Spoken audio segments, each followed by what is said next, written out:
Okay. So there's going to be a sheet. It's going to be passed around. If you have decided which times work for you, and if you have decided a group, you can list your name down. Just put your first initial and your last name for the two labs for this class. The first lab is to measure a semiconductor quantum well structure. You can going to measure the spontaneous lifetime, and that I'm hoping. So what happened is we have a semiconductor laser diode which was set up yesterday and was ready to go, but we burnt it out. Basically cranked up the power too much, and it burnt out. But we have a new one. I think Blood is helping setting it up. But you will measure thresholds and power versus current injection curves of the device for the first lab. The second lab is a bit more design sort of lab, which will be after the Thanksgiving break. This lab will be so on Monday next week in class. Professor Cliff Pollock will come in and describe that lab. There you are going to actually build a tabletop laser using mirrors and gain medium and such things. So that's kind of the two labs. And if you haven't decided a group, you can find the times and I think put your name down as the sheet gets passed around, and that automatically forms a group as well. So okay, so I will send out another like a lab sheet perhaps early morning tomorrow, and you can use that to prepare a report. The report would be, the whole group will submit one report separate from the assignment. It's probably going to be due after Thanksgiving, not during Thanksgiving. Yeah. Okay. Any questions in that? Well, if not, please sign up sometimes. Hopefully, and hopefully, if you get to kind of see in real life what we have been talking about all the time. So, okay, yeah. Didn't mention both the labs are going to be in Duffield. The first lab is in Duffield Hall, and the second is in Phillips Hall. So I'll mention the location and all that for that. Yeah. Okay, so I want to get back to where we were and move forward on understanding of semiconductor lasers. And in the last class I mentioned that pretty much nobody today uses a simple PN diode for making a semiconductor laser. We all use quantum wells, quantum dots and such things. And what I want to do today is first motivate why. Why do we want to go to lower dimensional structures? Why do you want to engineer it completely quantum mechanically to kind of coax out the maximum gain and lowest threshold currents and such things? Okay? And then once you go there, you see that there are a lot of other added advantages of using these kind of quantized heterostructures of low dimensions. Okay? So I want to kind of motivate why first, okay? And then we'll see how does one do it after that.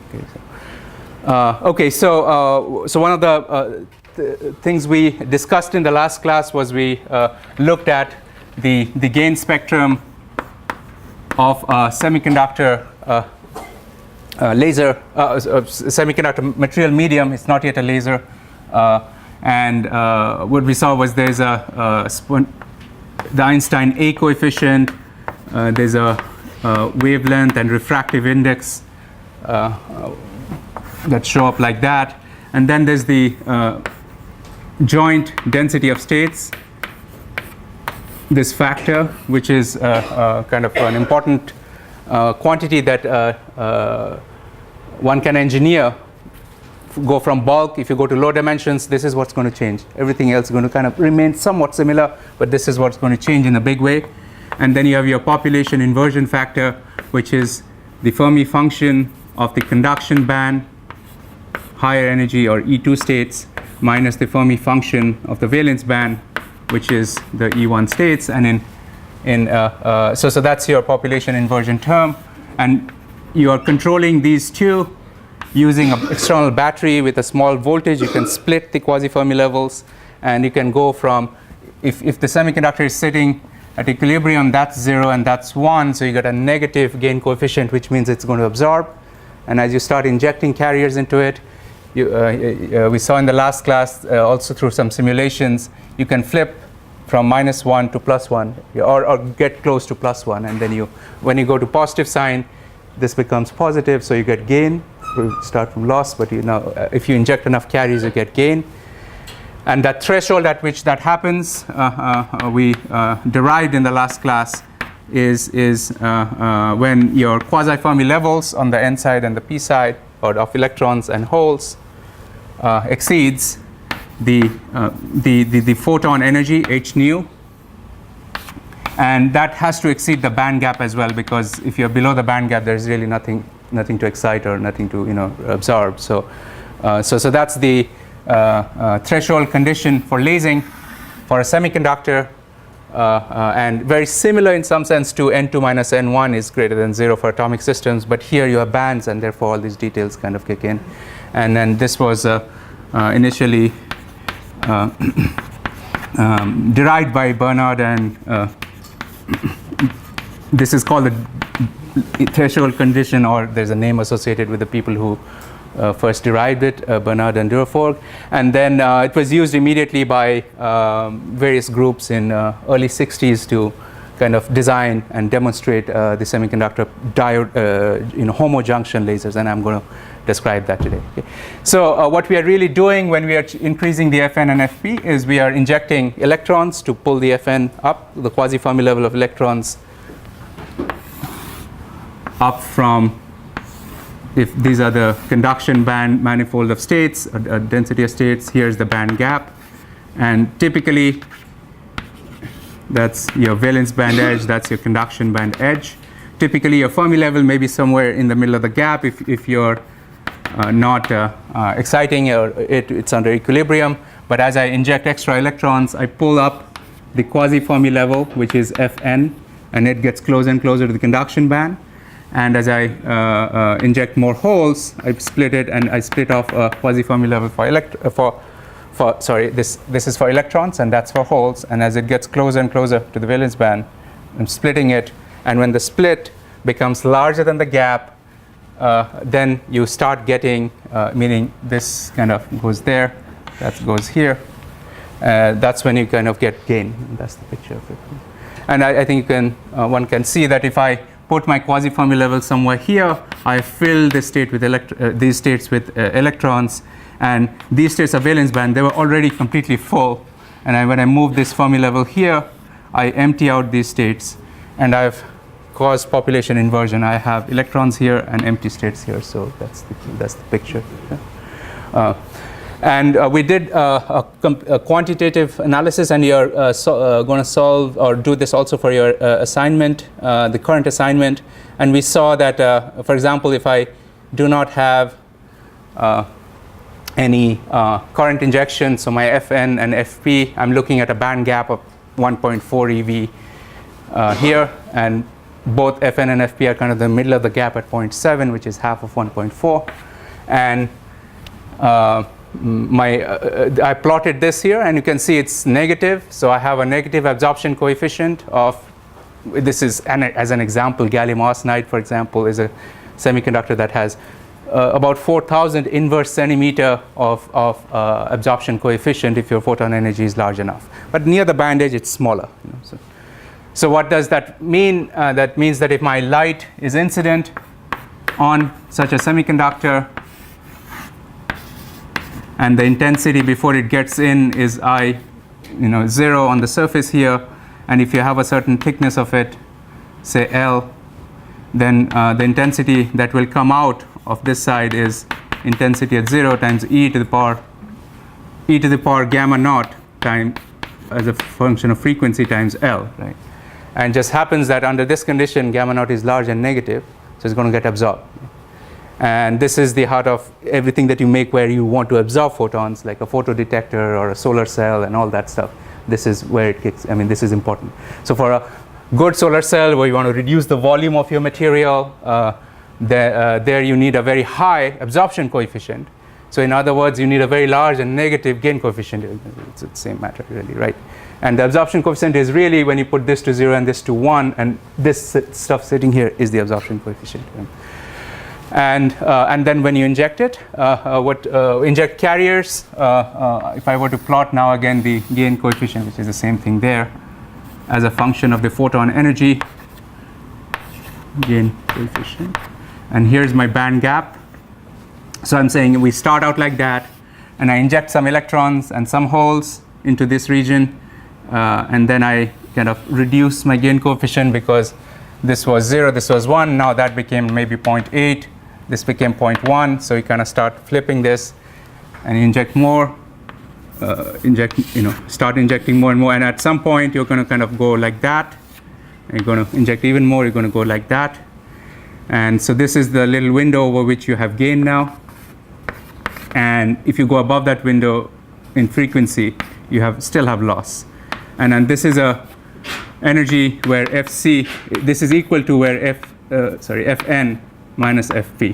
This particular energy here is exactly equal to Fn minus Fp. Okay. And you can see why Fn minus Fp must be greater than the band gap to even get gain, because below that there are no density of states to talk about at all. Right? So the photon doesn't talk to it before that.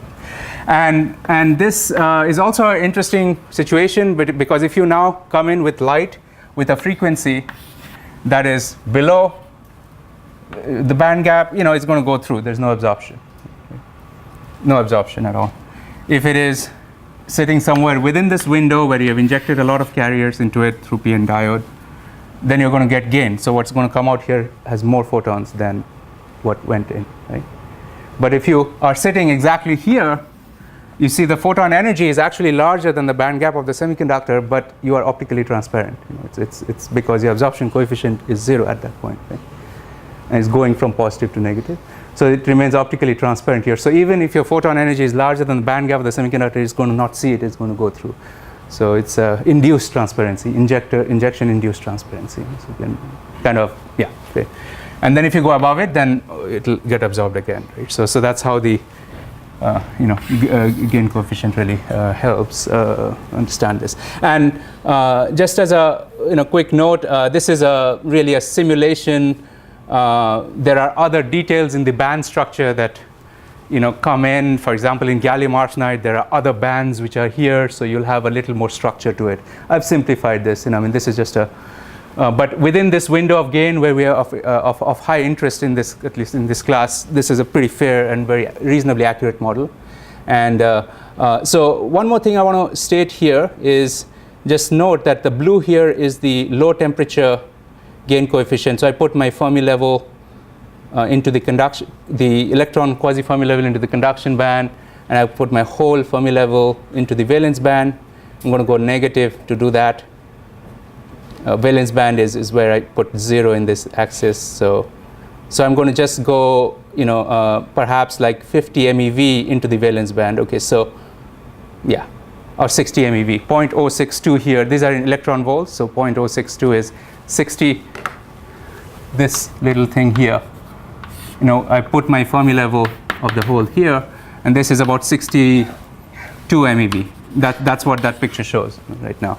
This quasi-Fermi level there, and the electron quasi-Fermi level here, Fn, is the gap is 1.4, so we are like about 46 MeV. Let's increase it a little bit more, because typically what happens is there are much fewer electron states here than there are holes. The density of states of holes is larger than electrons, so you you fill the same amount of water in both, but this is a much wider bucket, so it kind of is shallow. The quasi-Fermi level here rises much faster in the conduction band. So we can increase that maybe a little bit more, and then this is more realistic perhaps. So this is about 100 MeV now. And then you can see your gain spectrum. You look at the blue, that's 77 Kelvin gain spectrum. It's only within this window. You have gain, and then you have loss outside. And the red is a room temperature gain spectrum. And they both go to 0. The transparency point for both is the same, and you can prove that from this gain equation. It should be the same. That's where they meaning obviously there's 0 at the band edge, but they also go to 0 at the transparency point there, and they're the same. But you also see that at low temperatures you have a higher peak gain. The peak gain, the maxima here is larger at low temperatures, so just keep that in mind, because that will be a big motivation also to go towards lower dimensional structures instead of just a 3D. So this is a 3-dimensional result, meaning where my joint density of states here, if you remember, I derived in the class last time that as a function of frequency, you get 1 over 2 pi squared. Then you get your 2 times reduced effective mass, which has both the conduction and valence band details, times square root of h nu minus the band gap, the photon energy minus the band gap. So this is what we derived, and this is characteristic of a 3D semiconductor bulk, where carriers can move in all 3 directions. And we're going to now do a quick estimate of, it's pretty clear that where I want to put the quasi-Fermi levels, but that will immediately dictate to me how much current or current density, let's say I threshold. What is the threshold current of the laser? That will immediately be dictated by this condition, threshold condition now, right? So we're going to just do a quick estimate, and what we're going to see now is for 3-dimensional structures, the threshold current is very high. So this is kind of very high, and it leads to kind of few other problems. So we'll see that it's typically in 50 or 100 kiloamp per centimeter square. That current density, how much you're going to push in, still can be achieved with a reasonable battery and a reasonable electrical current supply. But what we'll see is because the current is high and you have I square R sort of losses, the heat is also high. It heats up. The laser, if you have bulk material, is going to heat up, and you're going to lose your gain. The gain, because this is 77K, and then the red is room temperature, but when you inject that much current, it's not going to be at room temperature. It's going to be more like at 100 C or 150 C. And so we'll see that the threshold current is going to start walking out on you as you increase the temperature, and as a result, when we go to lower dimensions, it becomes much more robust, and it lowers the threshold current. Every rough order of magnitude, every dimensional lowering, you go from 3D to 2D, from 3D bulk to quantum well, you'll have a 10x reduction, roughly, order of magnitude, 10x reduction in the threshold current. And on quantum wells to wires to dots, and you have 10x more and 10x more and that sort of thing. So that's and the reason for that we'll see very soon is the density of states of 3D, or the optical joint density of states kind of goes like that, right, for 3D. And we're going to show today that if you go to 2D, you're going to have step-like function, the staircase functions in the density of states, the joint density of states. And there'll be a little quantum confinement shift, but then it'll kind of become like that. And you go to 1D, it's going to be 1 over square root, and it's going to have like really peaky behavior. And we go to quantum dots, then you have atomic spectrum, sharp energy, and all that. So we're going to see that within some certain windows, you have actually quite a bit of advantage of going to low dimensions today. Okay, so let's do a quick estimate of how much current density do I need to cause it to laze or to reach this Bernard-Durafour or lasing inversion threshold for inversion.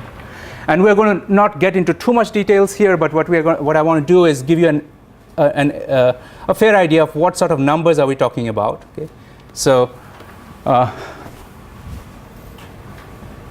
So the electron density in the conduction band, how many electrons do I have in the conduction band here, is given by the conduction band density of states times the occupation function. And if I were to write this all out, the conduction band density of states looks like this, 1 over 2 pi squared. Now I have an effective mass, but of the conduction band, so that's ME over h squared, 3/2 times square root of how far above the conduction band am I, band edge am I. So if I am here, I'm looking at the density of states at this point, then it's, I'll write it as square root of E minus EC. That's the conduction band density of states, goes as square root for 3 dimensions. That's the density of states, but the occupation probability is my Fermi function, which is 1 over 1 plus E to the power, the same energy that we're talking about here. minus the quasi-Fermi level of electrons over kT. So that's how much electrons, so this is kind of the density of states times the Fermi energy, but the density of states is the number of states within a small energy window. So I must multiply it with that dE and integrate it over all possible states in the conduction band or the width of the conduction band to get my total electron density. Now that's how you kind of get it, right? Those who have seen semiconductor devices or seen some basic solid state, this is exactly what you've seen before. And then you go from the band edge, conduction band edge, typically to the top of a band. If you, but the Fermi function is dying very fast at the rate of kT. It's exponentially decaying. So we kind of put it infinity here. It doesn't really. I mean, it's a finite number, but it really doesn't make much of a difference. Because this function really dies very fast and it takes down to 0. Right? And so if you kind of massage it a little bit, do some rearrangements, substitutions, etc., what you get is that expression there. I don't want to write the whole thing down. You kind of pull out this effective DOS, and you get an exponential of EC minus Fn over kT, and you get an integral that cannot be evaluated analytically, but you can numerically do it. And then that integral is kind of listed here. It's the Fermi-Dirac integral. Right? So here's the electron density, that all parameters outside here, and the hole density similarly in the valence band. And what I want to get to is as you are changing your Fn with the voltage and Fp with the voltage, you can now track how are N and P changing, right? Electron density and the hole density. And you can kind of you can write it down in MATLAB or Mathematica. It'll do it. Or here's a table saying that if my Fn is EC minus Fn is 6.9 times kT, then I am actually below, the quasi-Fermi level is below the conduction band edge, and I have very little electrons, 10 to the power 14, something like that. And as I start going, as I start reducing my EC minus Fn and I go to negative, then that's when the Fn goes above EC. Then you see I'm reaching densities of the order of 10 to the power 19 per centimeter cube. That's the order of magnitude for threshold conditions. Just, this is a rough order of magnitude. Is when the quasi-Fermi level goes into the conduction band for Fn and into the valence band for Fp. So thresholds are of the order, depends on the semiconductor, 10 to the power 18 to 10 to the power 19 per centimeter cube for volume density, both holes and electrons. And so it's shown here for holes, this number, and so that's a rough threshold. So, yep. So X here I think is probably E over KT, some dimensionless quantity that you take this, substitute, something like this here, and when you can take out stuff from, so okay, here it's E minus EC over KT. So you have square root of X from here, and DE will have, so essentially it's one of those factors. It's from the book, I pulled it out. So I'm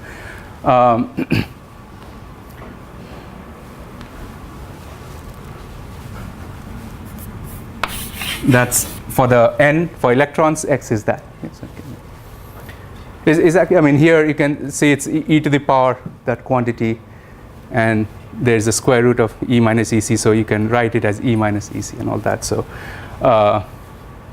that's the electron density in the conduction band. So that's the threshold, and what I want to do is do a very rough estimate of, in order to create this much carriers in a semiconductor junction, I'm going to now inject into a semiconductor diode junction this through a current. I'm going to inject this much carrier. So I'm going to inject a current and say that, well, most of my optical activity of gain and threshold and all that are happening in that little window here, which is going to be the junction of a PN diode. Let's say this is PNN. But the junction thickness is going to be D, maybe about a micron. And here's, typically a laser will be much longer this way, but let's call this L, dimensions L, and this is width of the device. So I'm going to inject that much. I have to inject a certain amount of current to maintain this much sort of a threshold electron density. And the question is, how much current should I inject? Yep.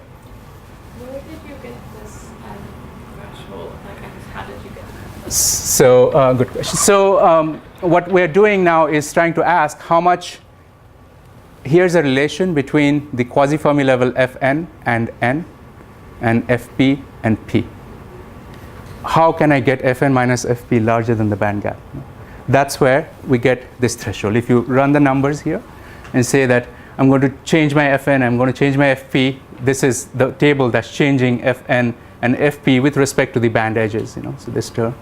And you see that as you increase it, and you can calculate now what is Fn minus Fp and see that this happens when n and p are at this number, for example, this number and this number. It depends on the semiconductor and the effective mass and the band gap and other details. But you can create a table like this and say that at what Fn minus F, when my Fn minus Fp becomes larger than the gap, what is my n and what is my p? That's where I'm getting there. So from that relation.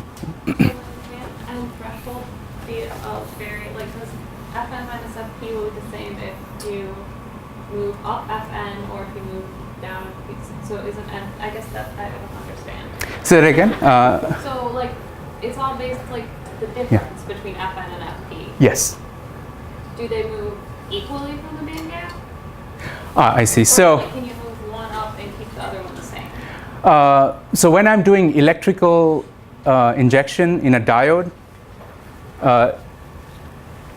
so the way they are moving is. Let's see. So, let me say, so they move in a certain ratio which is related to the density of states here and density of states there. In a diode, what I do, the restriction I have is whatever number of holes I inject is going to be equal to whatever number of electrons I inject into the active region. As a result, what happens is the quasi-Fermi level of electrons rises up much faster than the quasi-Fermi level of holes, because this is if I were to do a more exact sort of plot of density of states, this is very high density of states, this is relatively low. So if this goes up fast, this state fills up, but then the quasi-Fermi level has to go to a higher level in the conduction band than in the valence band to have the same number of electrons as holes. As a result, the splitting is not quite the same, and they are related with the effective masses of holes and electrons. As an example, let's say the effective mass of holes I gave for this case was 0.4, whereas effective mass of electrons for gallium arsenide is 0.067. So that's like a factor of 6 or 7 difference here. But you can actually design the semiconductor with strain. You can kind of rearrange the bands here, and you can make them very similar. And if the effective masses are both similar, then the splitting is exactly equal. It's just that depends on the nature of the semiconductor. If the effective mass of holes is much larger than electrons, then the quasi-Fermi level of electrons splits out and gets out faster than the quasi-Fermi level of holes. But the difference in a diode is always the voltage you apply. The voltage you apply across the diode.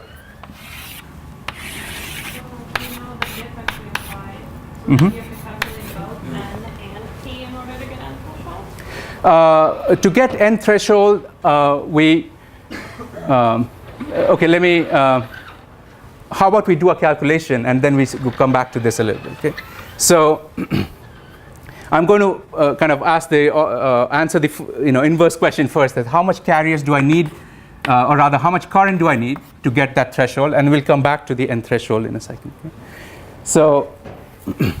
So this is now a very simple-minded calculation, that if I have a current flowing into this whole block of semiconductor, then the total current is equal to the electron charge times, or you can write the total current as rate of change of charge, which is the electron charge E times, if I have a volume density of electrons n or p, let's look at electrons n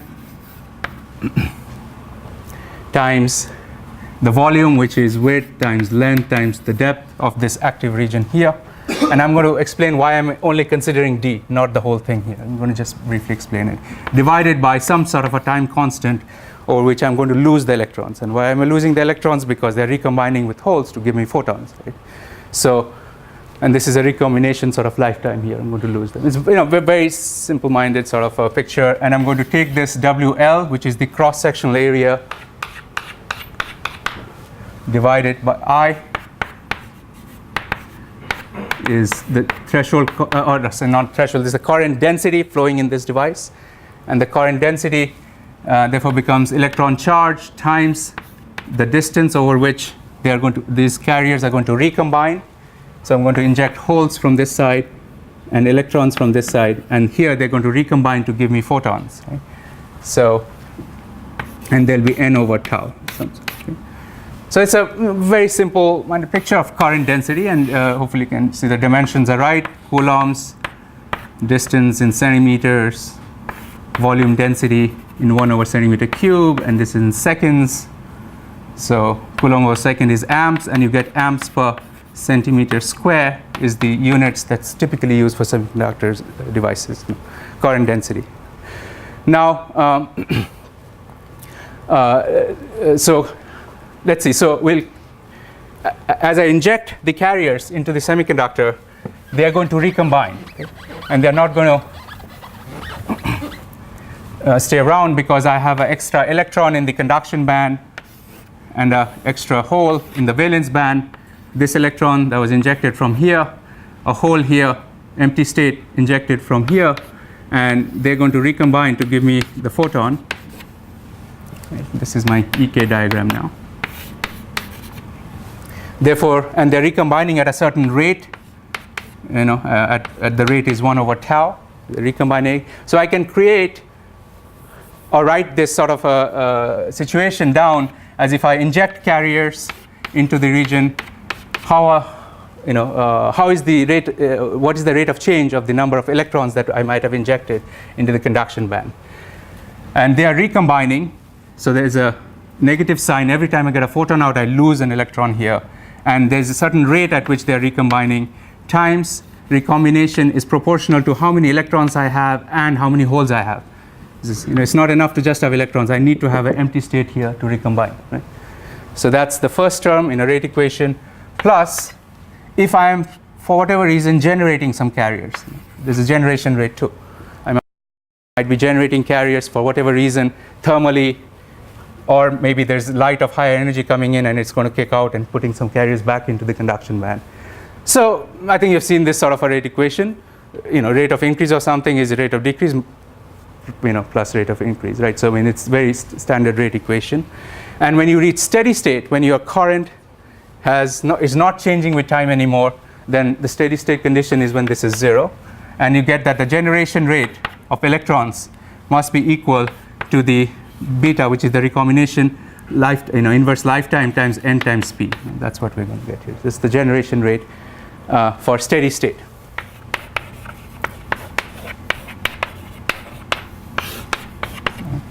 This is the steady state situation here.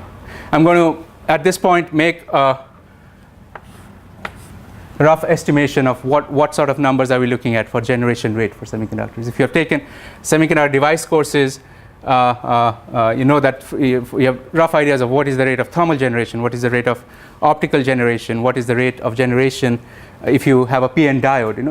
And we will do a very rough estimate here. The lifetime quantity here, well, let me first look at the N and P. I mentioned from a table like this that we are going to look at roughly 10 to the power 18 per centimeter cube is how many electrons I need and how many holes I need in the conduction band and valence band in order to get population inversion. So I'm going to just make that estimate. It's about 10 to the power 18 per centimeter cube. Yep. All right, so this is the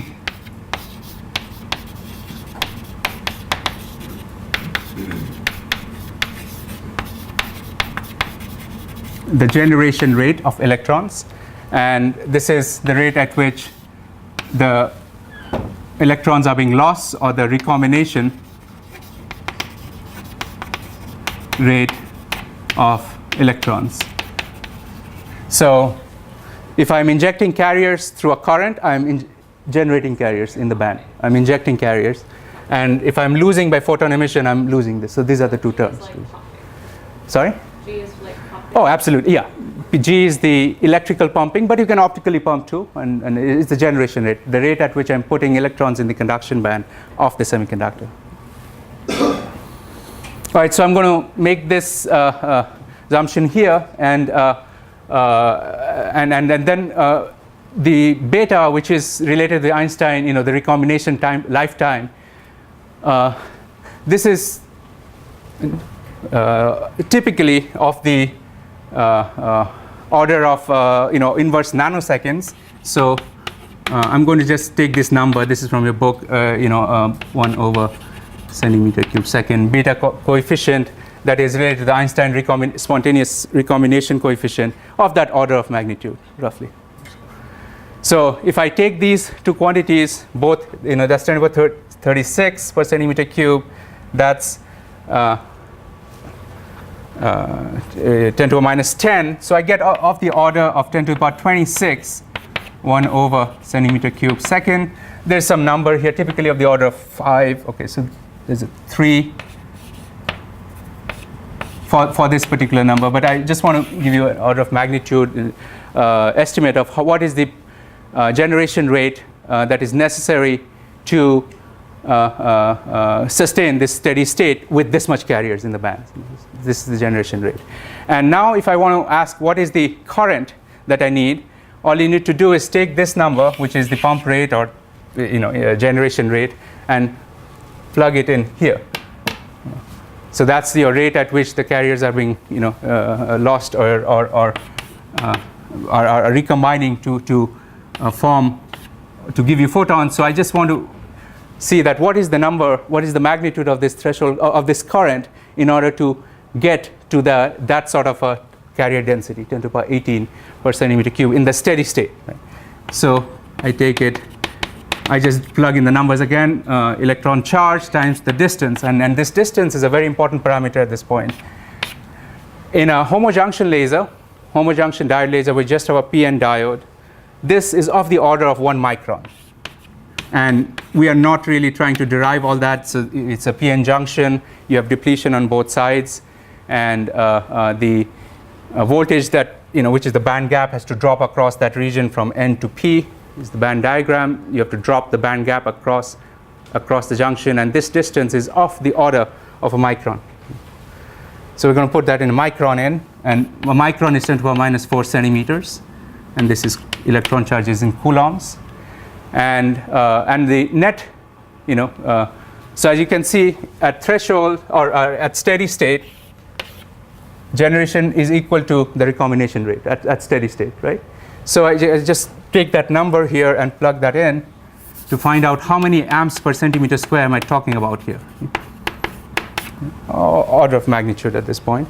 And I've neglected some numbers. There's a order of 3.2. But essentially, when you do all that, you will end up with what's written there. Let's say 5 kiloamps, 5 times 10 to the power 3 amps per centimeter square sort of current density from this estimate. Okay. Yep. There's a question. Read. Yeah. Yeah. How does those units work out if G equal to beta? Right. So the generation, the recombination rate is in 1 over volume time, volume second. And both of them are 1 over centimeter cube, 10 to the power 18 inverse centimeter, 10 to the inverse, there's centimeter 6 in the denominator. And so you get this times 1 over centimeter. Oh, wait, just a second. You're right. Good point. I wrote it upside down, so. Sorry about that. Yeah. The beta coefficient is expressed in volume per second, volume per time, not in 1 over volume time, right? Sorry about that. Yeah. So, yeah, that should give you. Okay, so we're talking about tens of, and this is kind of a relatively low-end estimate. Typically, in a homojunction diode laser, we'd be needing like 50 or almost 100 kiloamp per centimeter square because of other losses and other kinds of things like that. And it's when you do the numbers now and say how much I square R loss do I have, and all that loss is going into heat, what happens is this is kind of too high a current to have a reasonable operation. When you heat up the semiconductor because of a lot of I square R sort of loss, then I think we already saw in the simulations that your gain goes down. And when the gain goes down, you need more carriers now to reach threshold, because and therefore, so if the gain reduces as you increase the temperature, here's maybe my loss, and here's the gain. So I want to have my FSR and all that, and we have enough carriers so that I have gain. But then if my gain goes down, then I need to inject even more carriers to kind of pull it back up. And therefore, what happens is the threshold current density of homojunction laser diodes, or most laser diodes, will go as it will change very sensitively with temperature. This is a phenomenological picture now, and one can do a rigorous derivation. But the threshold current density of a semiconductor laser increases exponentially with temperature. So it just kind of works out. And that's also kind of a disadvantage of homojunction laser. Okay, so and what's the solution, right? And the solution to that is really that you don't have to use the same material in the P, N, and in the active region of the diode. You can change it, and in fact, you can change it drastically. And what we do is this was figured out around 60s and 70s, at least conceptually it was figured out, that I can, instead of using just one material in my P region, N region and P region, I can use a semiconductor with a narrower band gap, smaller band gap in the middle, and larger band gap outside and a larger band gap outside. So this is called a double heterostructure. A heterostructure is when the band gap changes from one semiconductor to another. This is a different semiconductor. So this would be called a heterojunction laser diode. And the idea here is I'm going to replace this active region with a different semiconductor which has a band gap that's smaller than the regions which I'm using to inject carriers into it. And it has actually many added benefits to it, but first let's look at what this does. So I can actually create this situation now where this distance, I take it instead of a micron now to a 0.1 micron. I can reduce the volume, and this is done by epitaxial growth. So you grow this material and then you change the material composition, grow this, and then you change again and you grow this. And you can now control this thickness extremely accurately in a growth process, down to 5 angstrom, for example. You can control it now. So and you see that in a double heterostructure, we go down to about 100 nanometers, and immediately what you get is that this D drops, and therefore your threshold current drops by a factor of 10 right away, just by reducing the volume over which this is going to happen. But there are other benefits. What happens is, if you have a narrower gap material, it's much easier for you to inject electrons into the conduction band, because in the wider band gap semiconductor, electrons are sitting at a much higher energy than in the narrow gap material in the conduction band. It's very easy to inject carriers, and similarly very easy to inject holes. Not only that, many times in a homojunction diode, what will happen is you inject an electron, but it may just go through and not recombine to give you a photon, and it kind of goes and loses out here. And similarly, a hole goes through. But in a double heterostructure, there's no way to do that. They get stuck. There's a potential barrier which causes quantum mechanical reflection, and you cannot get through to the other side. So you trap the carriers and you force them to recombine in that region. So there are all these added advantages of using a double heterostructure laser instead of a homojunction laser. Reduction in threshold. The moment you reduce threshold current, you need much lower currents now to turn the laser on. Much lower currents. It's much more efficient, and you don't have this temperature problem, because actually these are much more efficient. And if your current is low, you're lowering the heating by I squared factor. So it's all kind of added advantages. And what your book calls is kind of God's gift to heterostructure is an additional benefit, which we haven't discussed in too much detail yet in this course, is if you have a narrow bandgap semiconductor, it has a higher index of refraction. The index of refraction N, which sits in your gain, term here. It's narrower is the band gap, larger is the index of refraction. And as an example, here's gallium arsenide, which has a band gap of 1.4 some eV. Here's aluminum arsenide, which has a band gap of about 3 eV. And as you increase from 1.4 eV band gap to 3 eV band gap, your refractive index is going from about 3.5 some to almost 3. So that's the range over which the refractive index can change. Why is this important? Because light prefers to be in a region of high refractive index. That's how it lowers its energy. So if you generate photons here, it's the optical mode is going to be confined in this region. It confines it. It doesn't let it spread out. So it confines the light, and therefore it can guide the light to the edges of the sample without letting it kind of leak out to the surface and go out into other regions. And finally, even if the light leaks out here in these regions, it's not going to get absorbed because the band gap is larger. It's transparent now. Right? It's not going to get absorbed. So we have many added advantages to heterostructures, just as a summary of some of them. And I think you can kind of see that this was a real major revolution in semiconductor diodes, because people initially thought that, oh, it's too high current density, and these have low lifetime because of high heat. You have to create heat sinking and all that.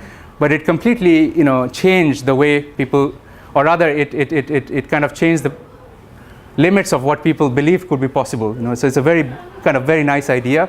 And so these ideas generally are rare in physics, but it really made a huge impact. So you went from tens of kiloamp per centimeter square, or maybe 50 kiloamp per centimeter square, to almost 1 kiloamp per centimeter square, 900 amps per centimeter square with a double heterostructure.